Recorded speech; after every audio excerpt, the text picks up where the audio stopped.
తల్లి నిన్ను మరుతునేమో కానీ నేను నిన్ను. అసలు తల్లి మర్చిపోతుందా? కానీ ఒకప్పుడు మర్చిపోతుందంట తెలుసా? ఎప్పుడంటే పడుకున్నప్పుడు అంట. పడుకున్నప్పుడు మర్చిపోతారా లేదా? ఎవరికేం గుర్తుంటుంది? కానీ మన దేవుడు అంట కునుకడు నిద్రపోడు, అరచేతిలో చెక్కుకొని ఉన్నాడు. హల్లెలూయా. నిన్ను మర్చిపోడు ఆయన, నిన్ను మర్చిపోడు ఆయన. ఆయన అంటాడు నీకు సదాకాలము నేను నీకు. అంటే ఉట్టి మాటలు కాదవి, నువ్వు నమ్మాలి అంట.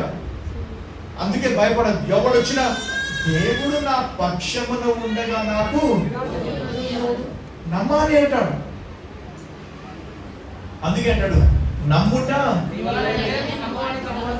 అంటే ఎప్పుడైతే నమ్ముతావో, ఈ దేవుని మాట నమ్ముతావో, ఖచ్చితంగా నువ్వు ఆయన స్థితిగతిని అనుభవిస్తావు. ఏనా?